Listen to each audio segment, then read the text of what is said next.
नमस्कार दोस्तों। आज हम उत्तर प्रदेश वित्तीय नियम का ये तीसरा एपिसोड ले रहे हैं, जिसमें हम पेंशन नियमों पर बात कर रहे थे और ये पेंशन नियमों का भी तीसरा वीडियो है। पिछले वीडियो में हमने पेंशन की गणना पर ख़त्म किया था और ये बताया था कि पेंशन गणना का फार्मूला अंतिम आहरित वेतन गुणे आर्यकारी छमाही बटे 2 गुणे 40 है। जब हम आर्यकारी छमाही बोलते हैं तो अधिकतम 40 होनी चाहिए। आर्यकारी छमाही अधिकतम 40 से ऊपर नहीं लिखेंगे। मान लीजिए किसी व्यक्ति ने 30 साल की नौकरी कर लिया है तो 30 साल की नौकरी में 60 छमाही हो जाएगी, क्योंकि मैंने पहले बता चुका हूं कि 9 महीने में 2 छमाही मानते हैं और 3 महीने में 1 छमाही मानते हैं। तो यदि किसी व्यक्ति ने 30 साल की नौकरी किया है तो 60 छमाही हो जाएगी, लेकिन हम अधिकतम 40 छमाही लिखेंगे। अंतिम आहरित वेतन जो पे मैट्रिक लेवल पर रिटायरमेंट के समय जितना उसका पे मैट्रिक लेवल वेतन था उसको अंतिम आहरित वेतन माना जाएगा, उसमें डीए नहीं जुड़ा होगा, बटे 2 गुणे 40। अब यह भी बता दें कि किसी व्यक्ति को 1/1/16 के बाद 9,000 से कम पेंशन नहीं मिलेगी और ये दर 1/1/6 में 3500 थी, छठे वेतन आयोग में 3500 थी और 7वें वेतन आयोग में 9,000 रुपये निर्धारित की गई न्यूनतम पेंशन। इसमें डीए एक्स्ट्रा है, ये मूल पेंशन है, डीए एक्स्ट्रा मिलेगी। इसके नीचे मैंने चार्ट बताया कि एक टेबल देखिए, बताया कि अगर कभी कोई प्रश्न आएगा आपके पास 2 नंबर का, 4 नंबर, 5 नंबर में दे सकता है कि ये बताइए अतिरिक्त पेंशन से आपका क्या आशय है या अतिरिक्त पेंशन कब दे होती है और अतिरिक्त पेंशन किस दर से दे होती है। ये मान लीजिए एक ही क्वेश्चन में दे दिया कि अतिरिक्त पेंशन से आप क्या समझते हैं, अतिरिक्त पेंशन किस आयु में दे होती है और अतिरिक्त पेंशन दे का दर बताइए। तो अतिरिक्त पेंशन 80 वर्ष की आयु में दे हो जाती है। यानी कि जो आपको पेंशन मिल रही है, यदि कोई पेंशनर 80 वर्ष की आयु पूरी कर गया है तो उसको अतिरिक्त पेंशन दे हो जाएगी। यानी कि 80 से 85 साल के कम वाले को 20% अतिरिक्त पेंशन मिलेगी। जब वो 85 साल का पूरा हो जाएगा तो उसको 30% मिलना शुरू हो जाएगी 90 साल तक, और जैसे 90 साल पूरे होगा उसके पेंशन मिलेगी अतिरिक्त पेंशन 40%। इसी दर से आप टेबल में देख लीजिए सामने कि किस दर से बढ़ रहा है। और जब वो 100 वर्ष की अगर आयु पूरी कर गया, कोई व्यक्ति, कोई पेंशनर 100 वर्ष तक जीवित रह गया तो उसकी पेंशन डबल हो जाएगी। यानी कि किसी व्यक्ति को अगर 20,000 पेंशन मिल रही है तो उसको 40,000 पेंशन मिलेगी। ठीक है, तो ये आपका पेंशन की गणना का फार्मूला है। अब आता है पेंशन में हम राशिकरण किसे कहते हैं। सामान्य बोलचाल की भाषा में, अगर आप आम बोलचाल की भाषा में बोलेंगे तो लोग कहते हैं कि पेंशन का बेचना, कम्यूटेशन, नगदीकरण होता है। इसका उद्देश्य केवल ये है कि सरकार चाहती है कि यदि किसी कर्मचारी की जो सेवानिवृत्ति हुई है, अगर उसकी जिम्मेदारियां पूरी नहीं हुई है, उसके बच्चों की शिक्षा चल रही है, शादी ब्याह होना है, उसे मकान बनाना है, पैसे की अधिक आवश्यकता है, तो वो चाहे तो अपना पेंशन का एक निश्चित दर को अभ्यर्पित कर दे, सरेंडर कर दे और उसकी जगह पर एक निश्चित फार्मूले से एक निश्चित धनराशि प्राप्त कर ले। लेकिन यह कितना अभ्यर्पित करेगा, कितनी धनराशि सरेंडर करेगा, तो पेंशन का 40%। जो पेंशन बन रही है, अगर 10,000 पेंशन बन रही है तो 4,000 तक, ये नहीं कि 40% ही अभ्यर्पित करेगा। वो कोई भी धनराशि अभ्यर्पित कर सकता है, वो चाहे तो ना भी करे। ये पेंशनर के विकल्प पर है, पेंशन की रुचि पर है पेंशनर के कि वो पेंशन का राशिकरण कराएगा या नहीं कराएगा।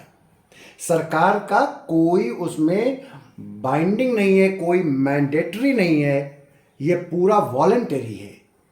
आप चाहे 1 रुपये अभ्यर्थन करें, सरेंडर करें, 100 रुपये करें, 10% करें, 20% करें, 25% करें, अधिकतम 40% तक कर सकता है सरकारी कर्मचारी। ठीक है, न्यायिक सेवा के लोग 50% तक कर सकते हैं।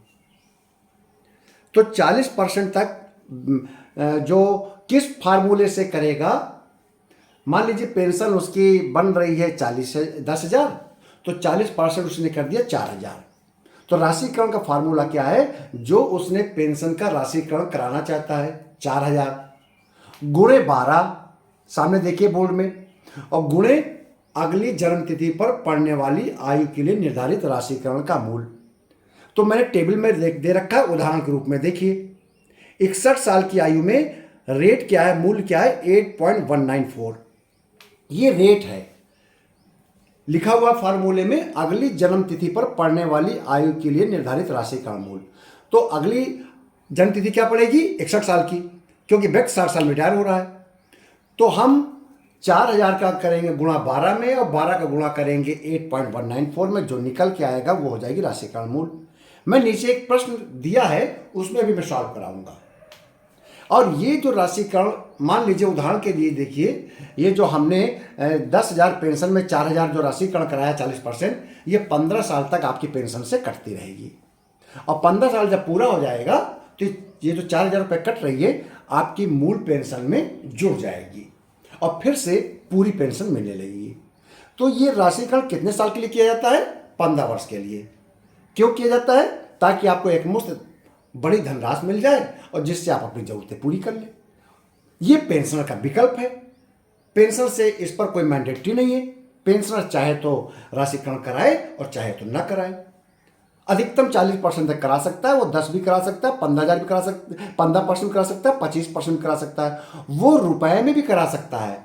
वो सीधा सीधा कह सकता है कि 1,000 रुपये मेरा राशिकृत कर दीजिए। परसेंटेज नहीं, हमको 500 रुपये कराना है, हमें 900 रुपये कराना है, तो वो 900 रुपये गुणा हो जाएगा। 900 गुणे 12 गुणे 8.19। फिर कोई जरूरी नहीं कि परसेंटेज पे ही कराया जाए, रुपए में भी करा सकता है राशिकरण। ठीक है, बात समझ में आ गई? चलिए हम इसको एक उदाहरण द्वारा समझा देते हैं। उदाहरण देखिए आपके बोर्ड में, एक कर्मचारी 31 अगस्त 2020 को सेवानिवृत्त हुआ। सेवानिवृत्त के समय उसकी उम्र थी 60 वर्ष, यानी कि 60 वर्ष की आयु में सेवानिवृत्त हुआ है। सेवा में 1 जुलाई 2003 को आया था। लेवल 8 में 70,000 उसको अंतिम वेतन प्राप्त हुआ है। कार्मिक ने 40% राशिकरण की मांग की है। पेंशन एवं राशिकरण की गणना करें। तो सबसे पहले तो हमें आर्यकारी सेवा देखनी पड़ेगी, क्योंकि हम फार्मूला ही बोलता है पेंशन का, अंतिम वेतन गुणे आर्यकारी छमाई। तो पहले हम आर्यकारी सेवा निकाल लें। तो वो नौकरी में आया था 1 जुलाई 2003 को और सेवानिवृत्त हुआ 31 अगस्त 2020 को। तो हम 31/8/2020 से 1/7/2003 को घटाते हैं तो 31 दिन 1 माह 17 दिन आता है, यानी कि 17 साल आता है।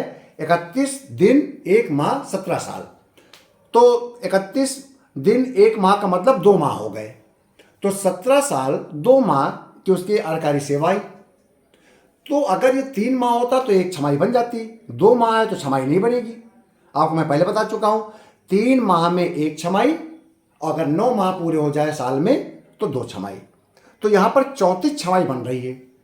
तो पेंशन की हम गणना करेंगे तो पेंशन का फार्मूला है अंतिम वेतन गुणे आर्यकारी छमाई अधिकतम 40/2 गुणे 40। तो अंतिम वेतन है 70,000, छमाई बन रही है 34/2 गुणे 40। अगर इनको निकालेंगे 29,750 आएगा। आप यह भी कह सकते 29,750 आएगा। मान लीजिए नौकरी 30 साल होती तो 60 छमाई होती, तो हम आर्यकारी छमाई में 40 लिखते, 60 नहीं लिखते, क्योंकि हमको अधिकतम 40 लिखनी है। तो 40/40 नीचे आता, कट जाता /2। हमको फार्मूला यही लगाना है। हमें कभी भी फार्मूला अंतिम वेतन /2 नहीं लिखना है, चाहे किसी की सेवा 20 वर्ष से ज़्यादा हो चाहे 30 वर्ष हो, फार्मूला हमको यही लिखना है, क्योंकि परीक्षा में फार्मूले के ही नंबर होते हैं। तो आपका अंतिम वेतन गुणे आर्यकारी छमाई अधिकतम 40/2 गुणे 40, आर्यकारी छमाई 34 आई है, 2 गुणे 40 निकाला तो पेंशन आ गया 29,750। ठीक है, अब इसका हम राशिकरण निकाल देते हैं। राशिकरण के फार्मूला ऊपर लिखा हुआ है, पेंशन की धनराशि जिसका राशिकरण किया गया। तो भाई पेंशन तो निकल आई 29,750, अब राशिकरण हमने मांगा 40%। तो 40% में क्या धनराशि निकल के आई है? 11,900।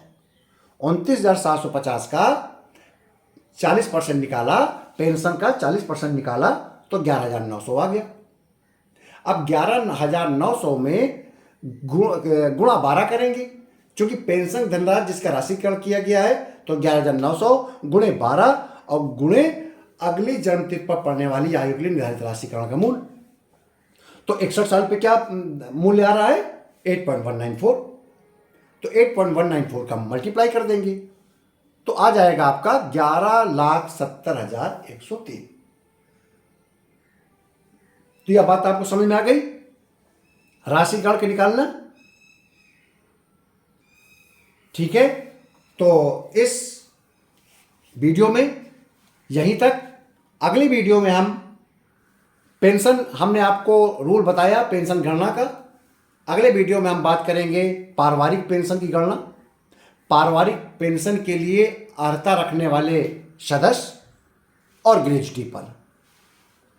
इस वीडियो को अधिक से अधिक शेयर कीजिए, लाइक कीजिए, और वो समस्त सरकारी कर्मचारी जो कि सहायक कुल सचिव परीक्षा को दे रहे हैं और विभिन्न विभागीय परीक्षाएं में जो भाग लेते हैं, लोक सेवा आयोग के द्वारा, एजी अकाउंटेंट जनरल के द्वारा, सीएजी के द्वारा, बैंक के द्वारा विभागीय परीक्षाएं ली जाती है, उनमें भी पेंशन के रूल्स आते हैं। तो ऐसे लोगों को शेयर कीजिए, लाइक कीजिए, चैनल को सब्सक्राइब कीजिए। ये निःशुल्क चैनल है और जिससे अधिक से अधिक लोग सरकार के लेखा नियमों के बारे में, पेंशन नियमों के बारे में अधिक से अधिक जानकारी प्राप्त कर सकें, लोग जागरूक हो सकें, लोगों को सामान्य जानकारी पेंशन संबंध में मिले।